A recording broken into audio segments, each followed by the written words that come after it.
understand. Okay. We should be public this time. So let's go by the introductions again. Okay. I am your friend, Dr. Charles Apoki, the global grandfather. And you are? I'm Dr. Ufoma Apoki. You're my friend. I'm your friend, Dr. Ufoma Apoki. Let me make sure we are live. Okay. Again. Okay, yeah, we are live Live. this time. And please invite people to join this discussion and share the link with others so that we can have a meaningful discussion. Okay? Okay. We're live where? On YouTube. Which town? Yash, Romania. Yash, Romania. Okay. Most people are spelling it like you have been doing. Yes. Lasi, but it's actually IA.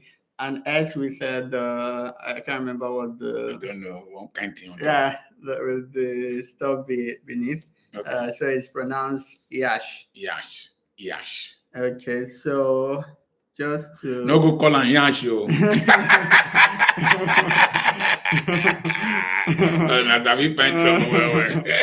Okay, so a lot of people have been. I've been doing all the recordings. A lot of people have been wanting to see my face. So yes, want to see your face, your face. So here I am. Yes. Okay, so I was saying one of the fascinating things to me about social media is the comment sections. Okay.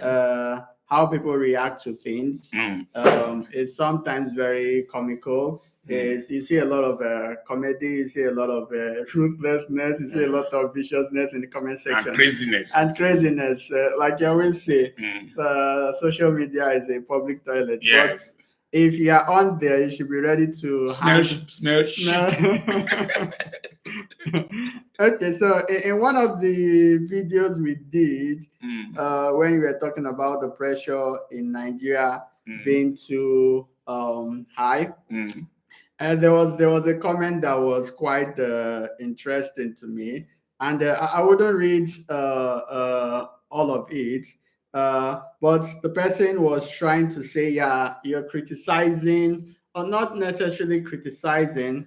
I think I'm having a soft land here. Yeah, the reason why you have this perspective and the reason why you can contrast between the stress, as you put it, or the standard of living between these two societies is because you've come to Europe and you had a soft landing in quotes, which means that because you've been saying when you pay your dues, people will pay your bills.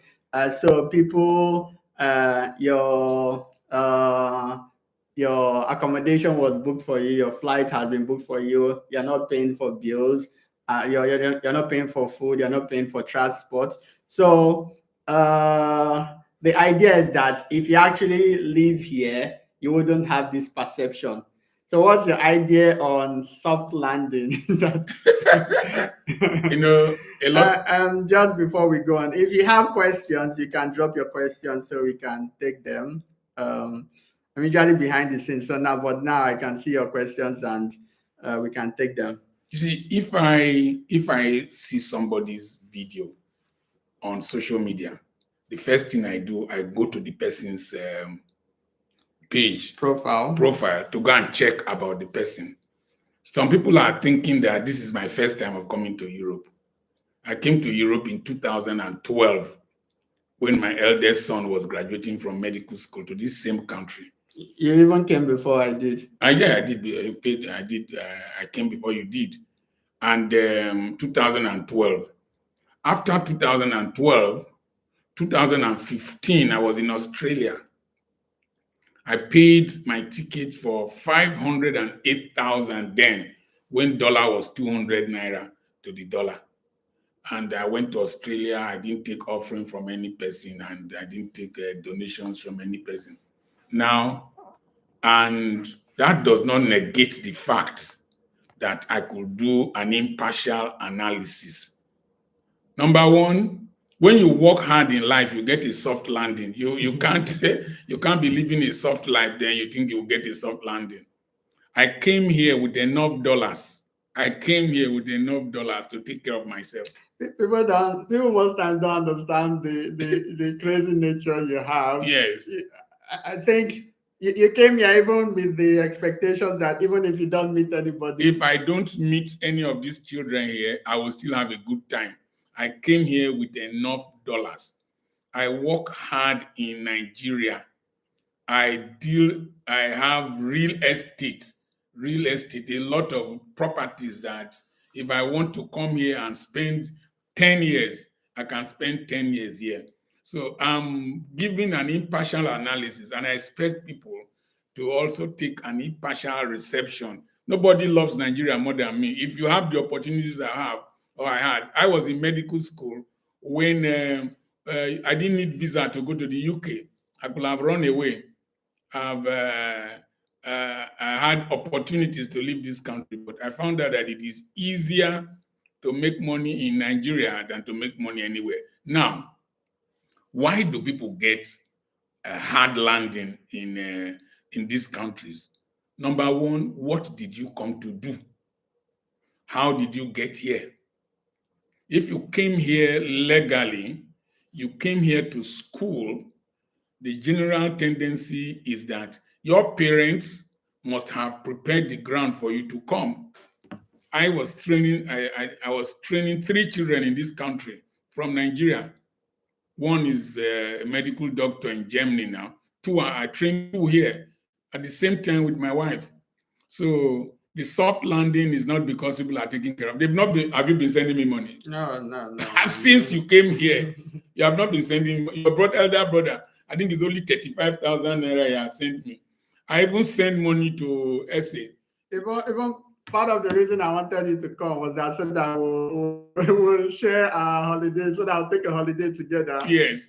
Now, for every of my grandchild that is born here, I send $1,000 from Nigeria. Once I know the child is in the womb, I reserve $1,000. Before I even came here, I had dollars made here, reserved, plus the one I had in my pocket. So that you still have. That I still have. I've not spent it. In case of Ajeri, what's the meaning of Ajeri? Ajeri,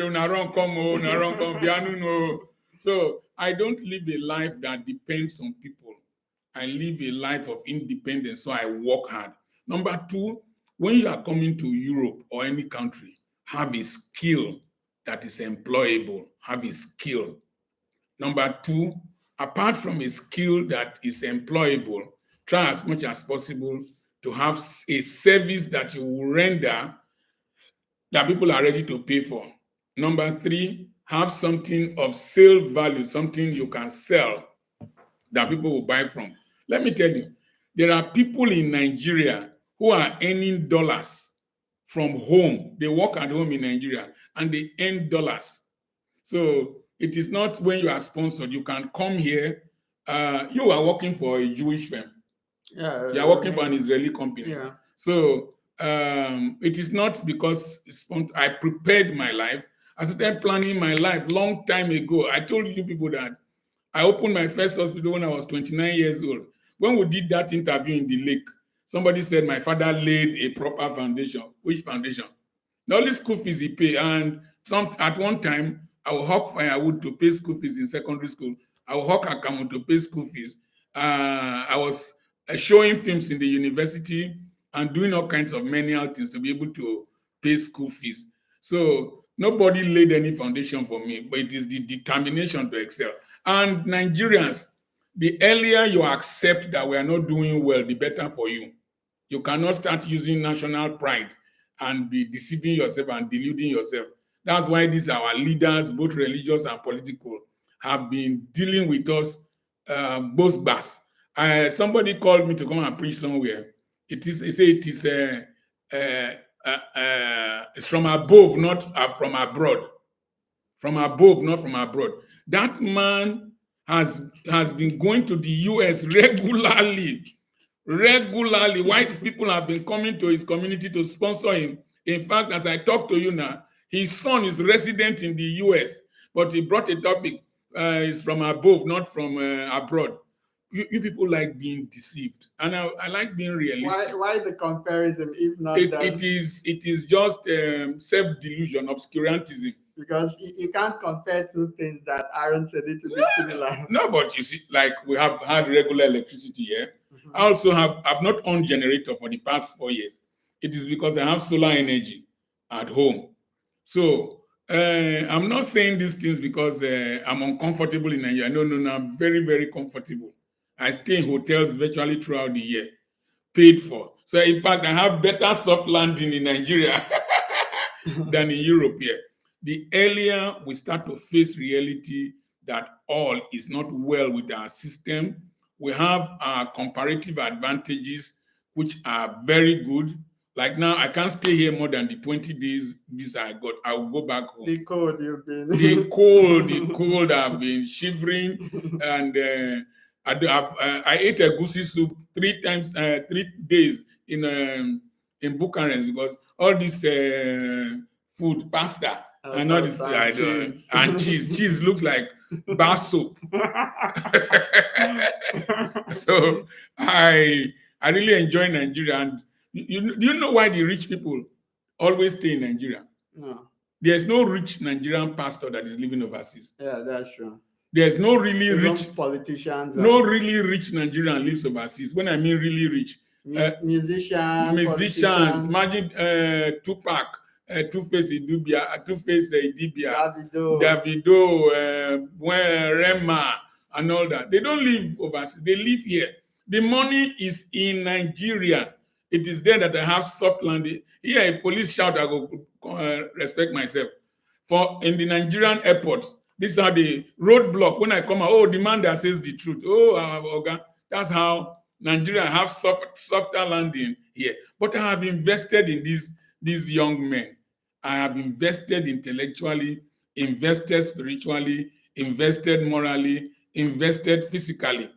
You understand what I'm saying? So I have a right to enjoy the privileges. But frankly speaking, I came here 2012.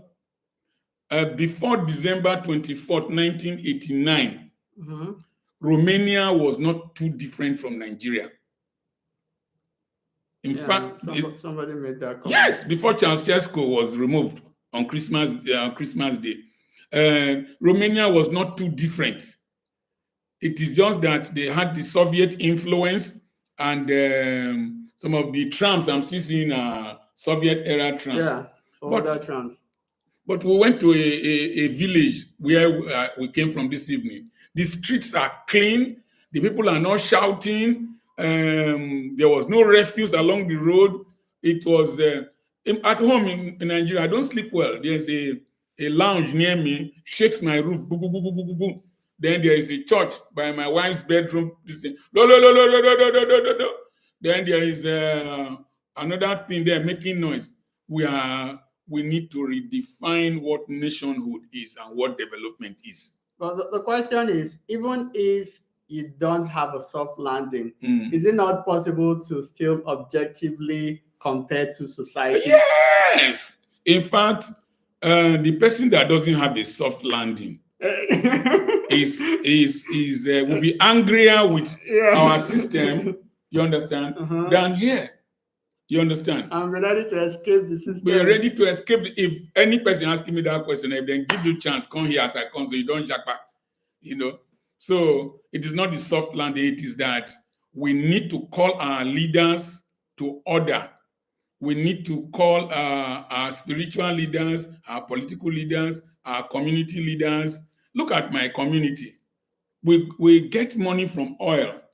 For some period of time, we got 150 million. I can't see anything tangible that they use it for. At one time, they went to fence Juju house. So you can't. I went to fence Juju house, and the development I bring to my society is because I've traveled and I've seen the beautiful. Go to my school in Okokoko. Just Google Petra Christian Academy Okokoko. I've not seen any school more beautiful than it here. You know, we're having like a conversation. No, we're having like a team call in my company with the Israelis and the Romanians, and then we're just showing our where you come from. On Google Maps, someone they will just show wherever you come from. And I'm not the kind of person that likes to show off. No. But I was like, okay, let me show off. I was like, let's go to Petra. He's like, Petra. First time I showed the residents, I showed Petra. They were like, is it you own this place? Like, I showed Petra, I showed this thing. And they were amazed. Yes. They were amazed at what we could do in Nigeria. Yes. My friend came from the United States, my classmate, and said that people complaining about the hardship in Nigeria, that I have a friend, my classmate, he calls me his brother, that Dr. Apoki is doing well there. So I'm not comparing them because soft landing. I stay in better hotels than this. Yeah, okay. The fascinating thing is that, okay, one thing I admire about is that any hotel you go to, you're fascinated about it. For me, whenever I go to hotels, it's like I get bored, but you still find a way to be fascinated by new. I must enjoy this life. Happiness is a native of my mind. I need to be happy. You see, I'm 65, but when I'm walking, you don't see, I get happy. And I don't get happy because of somebody's budget, somebody's body, somebody's brain, and somebody's blessing. I get happy. You see this T-shirt, I like it so much. He said, become a landlord today. At the back, he said, don't wait to buy land and waste. When I was in the farm doing videos, I was happy. I would do videos from back of Hillo's truck. Somebody said I didn't used to dress well. I went and entered wheelbarrow and did it. Yeah, and it's the same attitude you use in doing the videos in the wheelbarrow. Yes. That people still complain about. It's the same attitude you use in doing a wheelbarrow in whatever nice place nice place in the same attitude. The thing is in me. It is me, not the environment. You know. So I carry cassava on my head. This year. I peel cassava. Somebody said. I'm peeling cassava, that I said it is not by wealth is not by sweat, that I'm peeling cassava. People can comment anything, but let's move on. So you see, I saw here people are quite frugal. I saw here that like the car wash we went to, you washed your car yourself. Yes, sir. You just paid, you put coins, and then you washed your car yourself. Yeah. And every person driving in was washing their cars themselves. And I said I would do a video so that we can do something like, I've not seen it in Nigeria. Maybe I'm a bushman, but nobody's going to wash car for you. You are sitting down. You can pay to wash your cars if you want to, but these ones are much more affordable, and you wash it to your own taste. To your own taste. So people are the accommodations here are very small. They're very, very small. Very, very small. I told you that they look like pigeon holes. They do. Very, very small. People don't leave lights on. I noticed that you're always offing lights. Even though this is not your residence, when you go to the toilet, you're off light because of bills.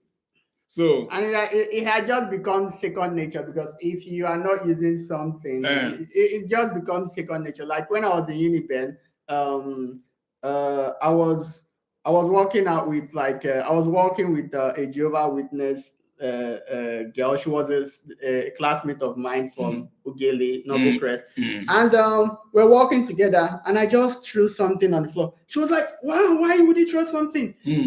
And she compelled me to pick it up and throw it in the trash. Yes. They usually carry bags, and they put stuff, they have that bag to put trash in. And since then, I just imbibed that nature even in Nigeria, of putting things in the trash. Two things. When Jehovah Witnesses hold a program in a stadium, by the time they are leaving, the stadium will be cleaner than they entered it. It's just their nature. When the Japanese came to one country during World Cup, they cleaned the stands. And as we were waiting to wash the car, as we were washing the car, I was watching people. Nearly every business place had a trash can. Yeah. And I just noticed that people were going to the trash cans. It has become second nature. But let me tell you the problem I have with the Nigerian person. I went to the airport to pick somebody from the UK, And as we were coming, he was eating granite, this granite you break. As we just came out of the airport, he carried the granite shells that he had broken and threw them out of the window. Nigeria making no vex. So really? Yes. Really? Somebody who has permanent residency in the UK, maybe citizenship, but is a Nigerian. If the granite shells, he just threw them out of the window of the car. I don't throw things out of the window of my car. I didn't cross lawn here because from government college usually I don't cross lawns. So we need to go back to the basics: how to dispose of refuse, how to talk in public places, how to stay in the queue, how to respect your neighbor's privacy. People don't interfere in people's things here. And it's these very little things that culminate in the different standards of living and mindset. Different standards of living. And when you are punctual in your workplace, you are organized. I see them where the restaurants will go and eat. You see the girls walking very fast. The washing, like you saw, you pay money, and for each coin, it is 2.5 2 minutes and 50 seconds or 2 minutes and 30 seconds. So you need to be very efficient. Yes. You can't go there and just be telling story.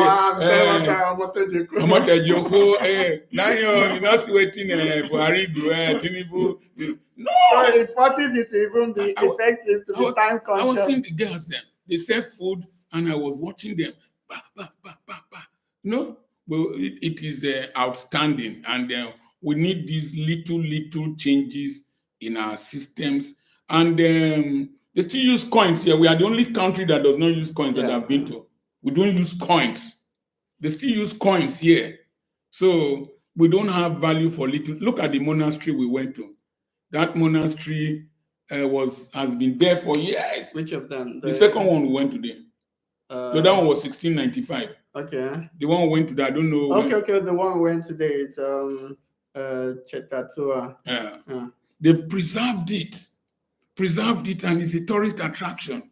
So we must start having value for good societal relationship, behavioral patterns, and all that. And if we don't have that, it will be difficult for us to raise a great nation.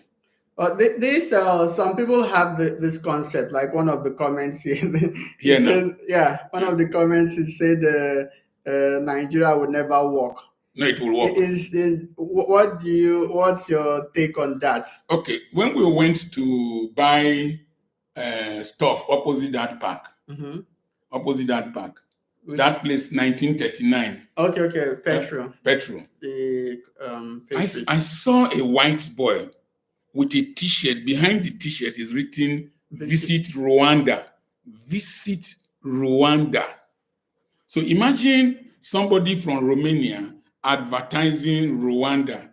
Me from Nigeria, I'm advertising Romania. Now, Rwanda under Paul Kagame, remember they had genocide recently. Under Paul Kagame has made Rwanda one of the neatest capitals in Africa, if not in the world.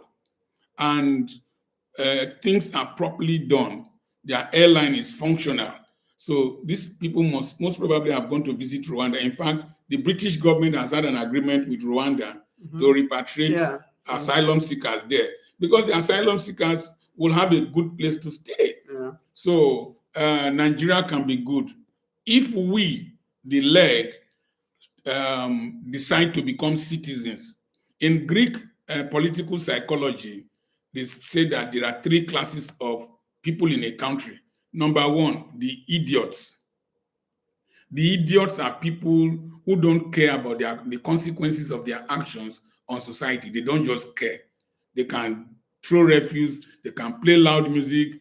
I only saw one man urinating on the road. And he was an old man. Only one old man. Doesn't care. Maybe dog. So the consequences of your actions on society, on humanity, if you don't care about it, you're an idiot. That man, the reason why you wouldn't see people urinating, because almost in anywhere you go to, there's a restroom. Toilet restroom. Yes. So then you have tribesmen. Tribesmen are those who do things and relate with people based on whether the person is from his tribe, his religion, his affiliation, by affiliation, tribesmen. And the Nigerian political scene is controlled by idiots and tribesmen. Then you now have citizens. Citizens are those who have the interest of their nation uppermost. A Tanzanian is first a Tanzanian before he is a Christian. If you go to Mauritius, the taxi driver wants you to patronize their economy. As he's carrying you, he will ask, have you visited this? Have you visited this? I can take you there. He knows that as he's taking you there, you are going to buy something. Mm-hmm. You are going to pay to enter. You understand what I'm saying? Mm-hmm. So no wonder Mauritius is doing very well. So we need to reorientate people. Nigeria will be good. Number one, punish crime. Punish crime. Number two, educate tribesmen. Educate people so that they can reason and see things from the perspective of nationhood, and then encourage citizens. What do I mean by encourage citizens? Everywhere I went, most places I went, there will be the statue of a man, his name. Their streets are named after people who contributed to national development, not those who stole our money. Streets are named after people who contributed to national development, the poet, the man who invented the propeller system for airplane. That's the street you live in. Yeah. So we must start encouraging people who contribute to the development of society. Is there any other question there? So Nigeria can be great. That's why we are still there. That's why I'm still there. That's why I'm investing heavily there. Yeah, I always believe that Nigeria has like a human resource. One of our greatest potentials, our human resource. So how can we use that positively to our advantage? When I tell most of the people I see in Romania that our population is like 200 million people, they find it very hard to believe it. Yes.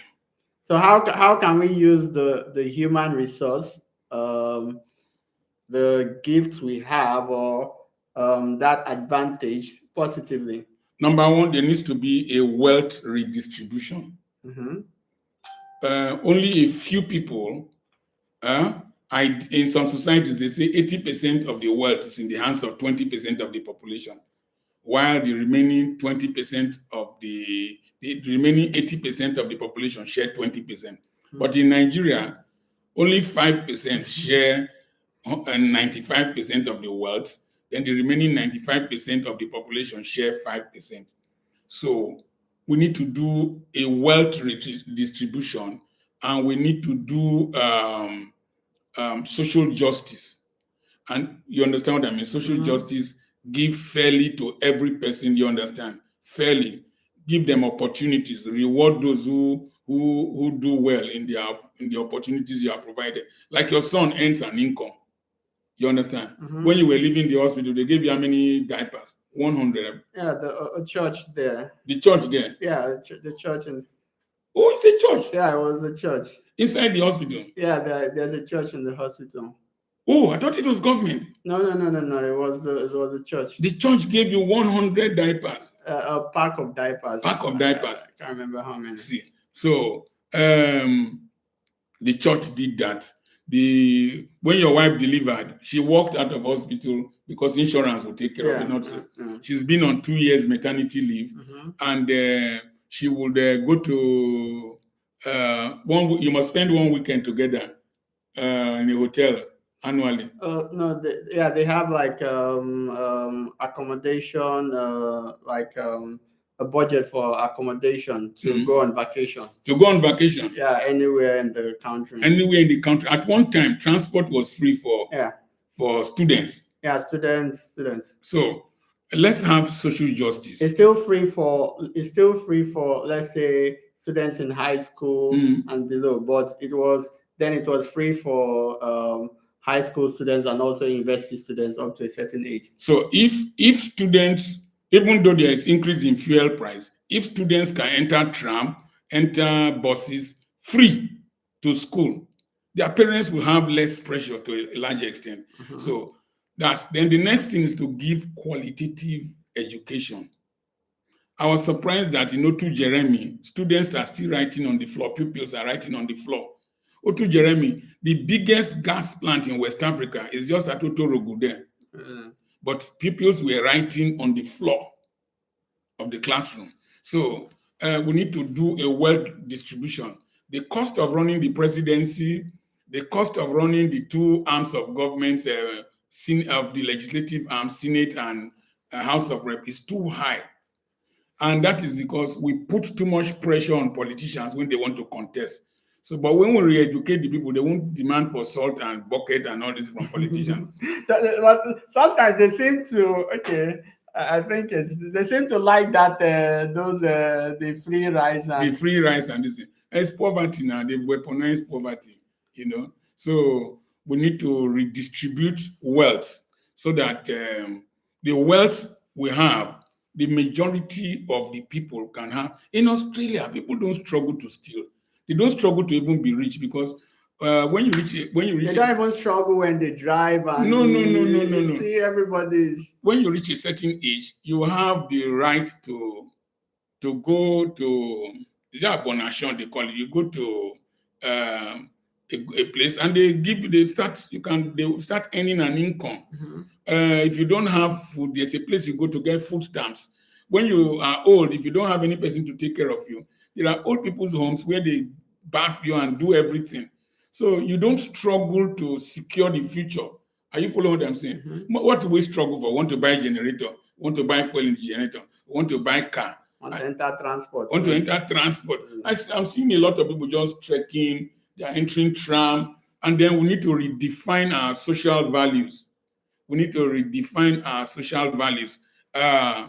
they see me drive a Mercedes 450, this one fit you.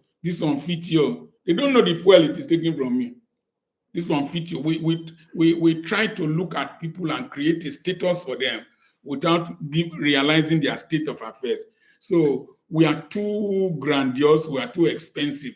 So by the time we redistribute well, give people qualitative education, reward excellence, vote wisely, this country can change. There's a question here in the chat, but I have a question before I forget it. Most people also, there's this concept always trying to put part of the blame towards colonialism. Okay, let's go to that colonialism thing. Let's ask simple question. When I've seen the pictures of Lagos during colonial era, the traffic, every person was in line, straight. Let's look at the institutions established by colonial masters. Government College Ughelli, King's College Lagos, CMS Bariga, Bishop Shanahan College, Hope Waddell College Calabar, Barewa College Zaria, University of Ibadan. Look at University of Ibadan, Edo College. Look at the institutions established by the colonial masters and the ones we're establishing. Now, with the ones we're establishing, the buildings don't last. Government College, you really go there, the buildings are still there. Now, the point I want to make is that you can't just blame colonial masters alone. Number two, how long are we? How long? Were we the only people colonized? Malaysia, Singapore, they were colonized. India was colonized, but we are going there for treatment. It was India gained independence in 1947. Then it broke into two. You had Bangladesh and India and Pakistan. Pakistan broke and Bangladesh came up. Bangladesh, at one time, the Indians were so poor at one time, they were lecturers at Government College Ughelli. They've crawled out of poverty. They are everywhere. So this colonial master thing and the slavery and whatever is an outdated excuse. Okay, so we have a question. Is it that the problem in Nigeria is because of poverty is much? That's what is hindering our development, besides bad leadership? The poverty in Nigeria is weaponized. It is weaponized. It's used as a weapon. They intentionally create scarcity. They intentionally create a class disparity, and then they give you hope capital. And so you want to be like those people. And in the process of trying to be like those people, you will become corrupt. You understand what I'm saying? Now, then there is a problem in Nigeria. We don't like due process. When I started my school, they said that if we don't do exam malpractice in my school, that the school will not grow. That somebody started a school at Warri, and because she was not allowing exam malpractice, the school didn't grow. And I told them, if it is exam malpractice that will make my school grow, I will close it down and turn it to a hotel or shops or accommodation. But today, parents queue to have their children admitted in our school. You started the policy of the child must pass an exam before entering the school.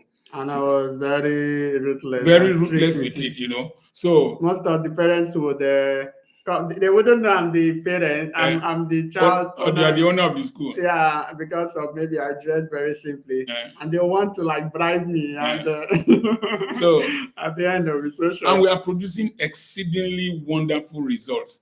Then you come to my school, you just mention cultism, I expel you straight away. So the maintenance of due process.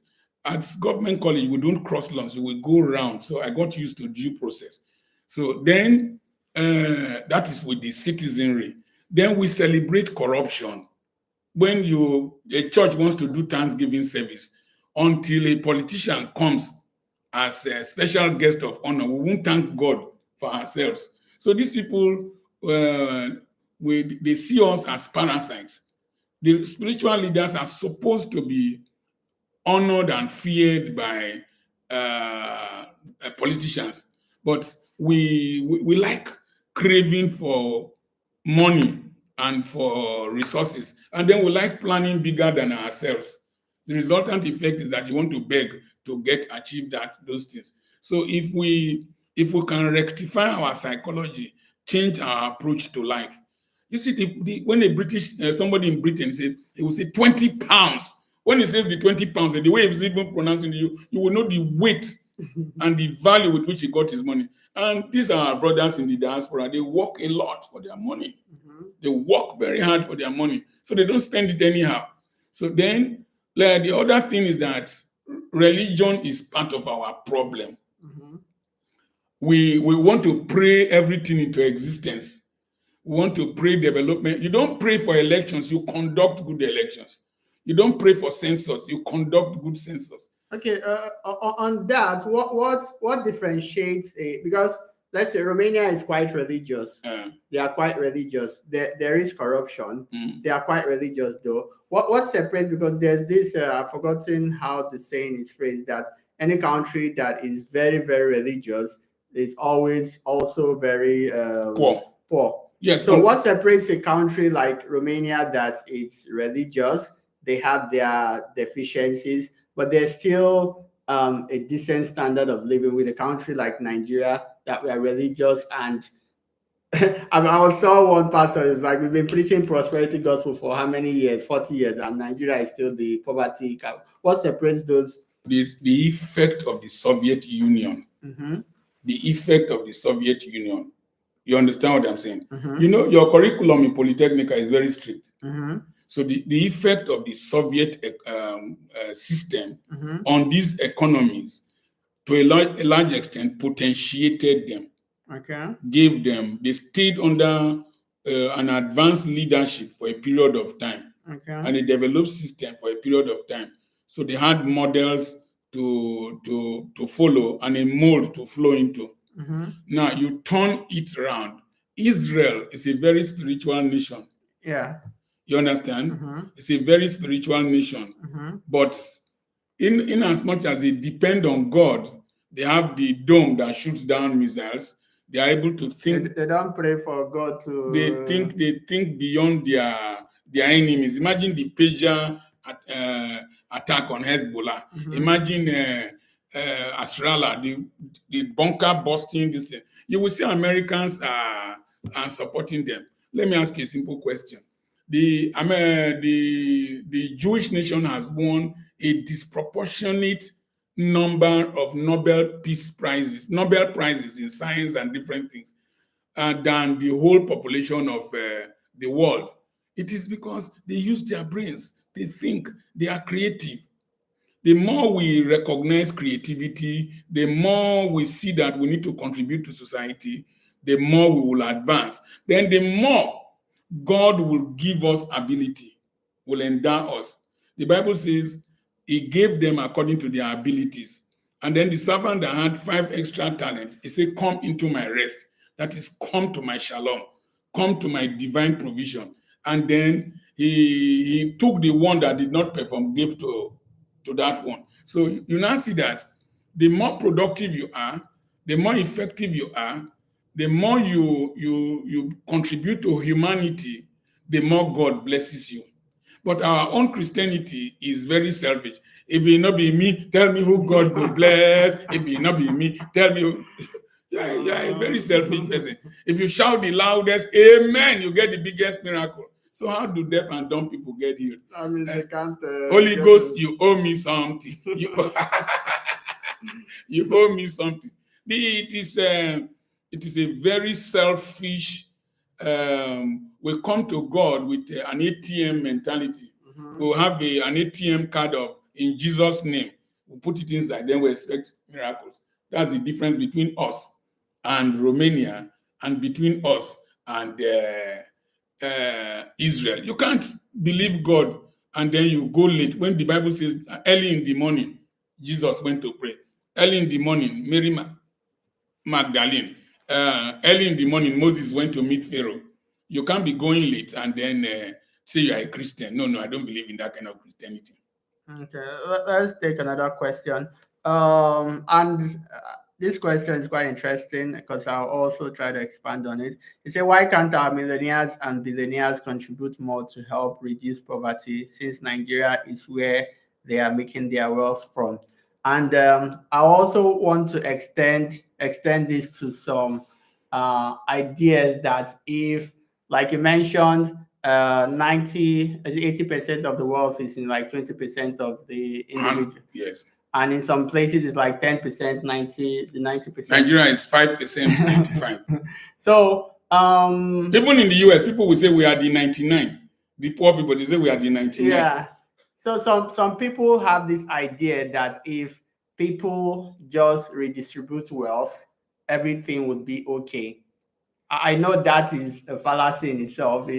So what do you think about that? And because most times, if you take money, even if you say, let's say, give 1 million to everybody, after a few years, it will go back to a certain number of people. No, it will come back to those who had more. Yeah, come back to those who had more before you redistributed it. Yes. So how can you help people?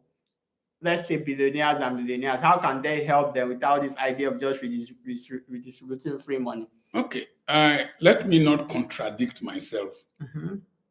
I've said about equitable social justice, equitable redistribution of the wealth. Yeah, but in the aspect of, let's say, pay the junior worker higher than what is earning, give them a free education, transport service. Yes. Now, the way a rich man contributes, we're going around now. Carrefour, I don't know who owns it. I'm not sure exactly. So Ocean is French. The Dangote has built a refinery. He has built a refinery. The refinery will provide employment. It is somebody I know from Warri that got the contract to carry one of their heavy equipment from the ocean to his refinery. That area is going to change. So the problem we have had with very rich men in Nigeria is that they go to buy houses overseas, build refineries overseas, invest their monies overseas. If they bring their monies here, you understand, and invest in projects that can employ people, provide services, lead to development. Dangote was building a road in Obajana area. You understand? Every day I see Dangote rice they are distributing, even though I don't like that kind of palliative. As Dangote built the refinery, if the price of fuel, NNPC did not get into their problems that they got into, and the price of fuel had crashed down, the economy would pick up. You understand?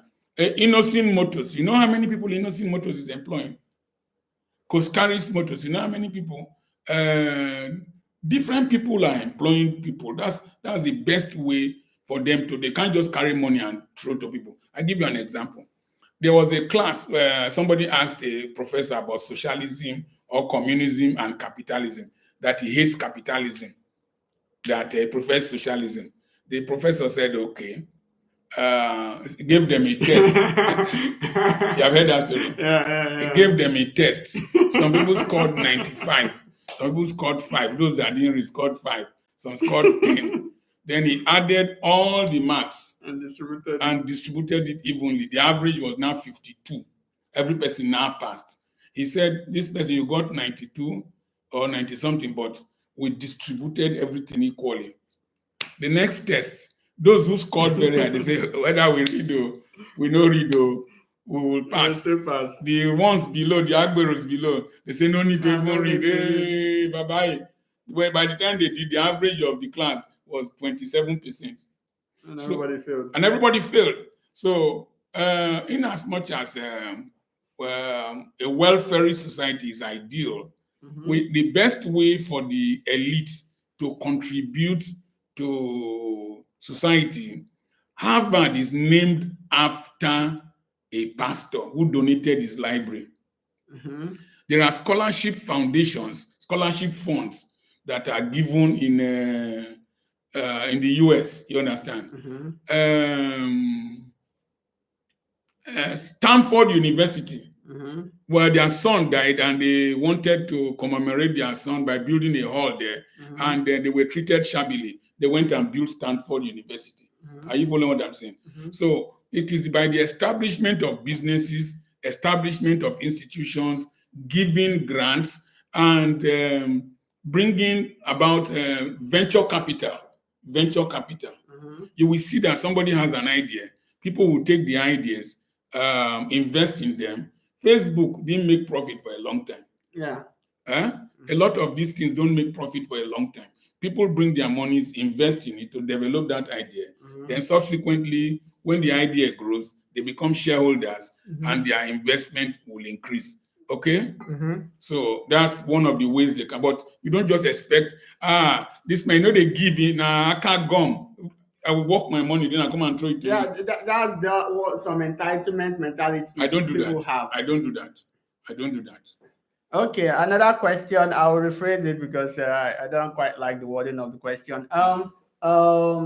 If you're choosing a country you want to go to, what are the best criteria to choose from? Like, we, for instance, when we wanted to study abroad, the US was too expensive. Yes. The UK also was too expensive, and we decided to come to Romania, which was not well known at the moment. When your elder brother came here, they were in Constanta. I think there were only 3 black students. One girl was the black student there. Then himself and Idafi joined. They went to church.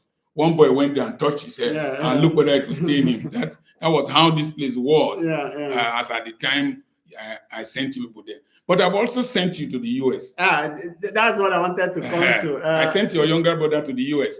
So that you can compare the two systems. But we decided to come here because it was more affordable. And we were able to, let's say, go to different places from here. So what criteria should people look for when they want to explore, let's say, education outside Nigeria, or education, or let's say job opportunities or whatever? Okay, let's start with education. Education is what we should focus on. The easiest way. Number one, you should learn today that the world has become a global street, and with access to in Harvard in any country you are in. One of the best car designers in the world attended Kebbi State Polytechnic. He works for, I think, General Motors. He designed the electric car called Volt. I think his name is Jelili also. So, primary thing is, number one, are the institutions there recognized? There is Northern Cyprus. There are 2 Cyprus states. There's the Turkish Cyprus and there is the Greek Cyprus. Now, a lot of the institutions in the Turkish side are not recognized globally. You understand? So you don't just because of cost alone go to a country where the degrees are not going to be recognized. You understand? Some people went to Cotonou recently and got Cotonou degrees, and the federal government and the federal, they were becoming neurosurgeons in 3 weeks. Federal government they disallowed those universities. So recognition. When I met a man in a hotel in Ikeja, and Kenneth introduced me that my son is schooling in Romania. He said, which school? I told him Polytechnic. I said, that's one of the best schools in Europe. So the school doesn't have a reputation and recognition and ranking, 3 arrows. Reputation, recognition, and ranking. Then what can you do in that country as a student? Because in some countries you are allowed to do some jobs for a certain number of hours. You understand? What can you do in that country? Number 5, how do they accept you as somebody from another race? No person has harassed us since we've been walking around. Instead, the people from Ukraine just saw us and they were very happy to relate with us. One boy just saw me in Carrefour. Hi, maybe they think I'm an American. So, but the thing is, how does it affect your spirituality? There are some countries you can't carry Bible there. Some countries you are not allowed to go to church, so your spirituality. The next thing is, what future do you have there? Can you stay there after graduating? You understand? Then one other thing you add, which is not very important, what is the buffer community? If a Nigerian goes to the UK, the likelihood of his being stranded is very slim. If he goes to Houston, Texas, it's an extension of Nigeria. So, but I've seen a Nigerian went to Siberia and made the best result there. I've seen a Nigerian girl go to China and she gave the valedictory lecture. She made the best result. So, to a large extent, it depends on the person. Like you now, if I tell you to go to the US, you most likely won't like this. No. But you went there, you've gone there twice. Essay has gone there. I sent essay too. Mimi doesn't really like the US. He thinks it is too rough. So it depends on your personality. Like, if I want to go to school, I would prefer Romania, frankly speaking. Number 2, if I want to do business, I can stay in this country and still make wealth. I can still stay in this country and make wealth because there are new things that are coming up. The apartment you guys bought there, when you bought it, it was quite cheap. And the price has doubled. So I saw, you showed me some buildings somewhere that I could buy for $15,000, $20,000 in the suburbs. You can't see that in the United States. So if I want to do real estate, Romania is the best place I will come to start real estate. I will buy all these apartments, these new areas, buy apartments there, and then they will increase in value. I will rent them out. When I rent them out, I'll be collecting rent. You understand? From Nigeria. When I want to come, I have an Airbnb I can sleep in during my stay here. And I can become a citizen quicker. The pathway to citizenship is very important. Pathway to citizenship is very, very important because you can't spend a long time in a country without becoming a citizen integrated and having their passport. So these are some of the then if you want to learn work, you go look the person when you don't learn work before for that place. So those who went there before, how did they fare in life? You must look at those things and before you decide to go to any country. Okay. The last question, because I need to go and attend to your family. So the last question is a little bit out of scope from what we are talking about. Please remember to share this. I hardly tell people to share. Number 1, we have a conference coming up online on 8th and 9th of November. It is tagged Becoming a Person of Influence. If you want to attend, it's online, 7 p.m. Nigerian time, usually Friday and Saturday. First day I will lecture, second day I will take questions. And people attend from all over the world. The last one we did, people from 27 countries. One we did, people from 33 countries, 300 and something people. So send a message to +234 8021 21 9262 and you will be registered. Then the question. Okay. And then share these links with people and let them learn. Okay, so the last question will be taken. Okay. Like I said, it's a little bit out of scope. Say, why are Christian preachers still preaching from the Old Testament? Did Jesus die in vain? Are Christian preachers confused of this fact, or are they deliberately deceiving the people? Okay. You see, the Bible is a closed book. Now, if you open it, you have two segments, the Old Testament and the New Testament. The New Testament is the spirituality of the Bible. The spirituality of the Bible. The Old Testament is the sociology of the Bible. It is there you will see inheritance laws. It is there you will see marital relationships. It is there you will see military strategy. A lot of things that are still applicable. A lot of things that are still applicable. When we read the Old Testament, we'll read the Old Testament to learn from the history of God's relationship with the nation of Israel. The rock that was in the wilderness that followed the nation of Israel, if you read the Bible, you say that was Jesus Christ. The manifestation of Jesus Christ in the Old Testament is called theophany. Christophany. The manifestation of the presence of God is called theophany. So Jesus is in the Old Testament. If you look for him, you will see him. But the New Testament is our relationship spiritually with God. So you don't discard. After all, let me ask you a simple question. You that is following the New Testament and Israel that believes in the Old Testament, who is better? No, there are so many stories and lessons that can be learned. Oh, I know.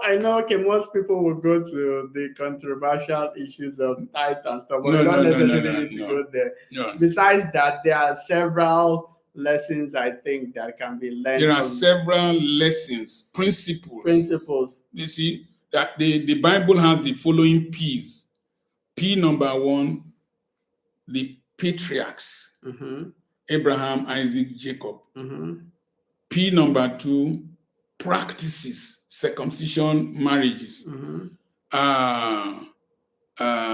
P number 3, principles. Don't have sexual relationship with people close to you. It is because if you do that, you will produce weak genes. Mm-hmm. If in animal husbandry, if you mate animals continuously in the same cycle, after some time they will start producing weak animals. You understand? You are AS, your sister is AS. If you marry her, you have C class. I don't know if you understand what I'm saying. So, principles, practices, procedures, and precedents. Precedents, the way things went. You understand? So I get a lot of my theoretical framework from the Old Testament. I get my spiritual framework from the New Testament. Like 2 Kings chapter 4, 1-7. The wives of one of the prophets cried unto Elisha, saying, my husband is dead, and you know he feared the Lord. And Elisha said, what have you of sale value? So the principle there, you can belong to a big church and be poor. Because Elijah and Elisha ministry, the prophet was there. You can have an anointing and be poor. Commitment and righteousness alone, like as they are teaching now from the New Testament or in our Pentecostal churches, does not guarantee wealth. The man served the Lord. Maybe he paid tithe and did everything, but he could not answer a fundamental question. what have you, of sale value.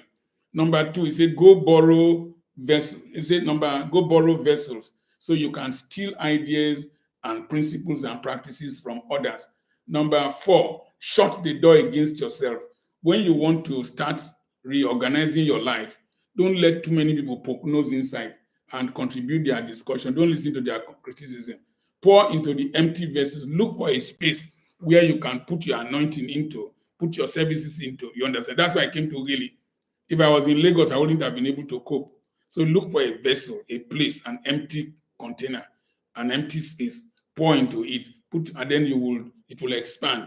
Then the next thing is say the oil stopped. That means to say if you don't expand and get other areas of productivity, no matter what you started with, it will stop expanding. Then he said, go sell the oil. So you need to learn how to sell. Then and pay your debts. You need to know about debt management. Then the next thing is that live on the rest. You need to learn how to live on profit.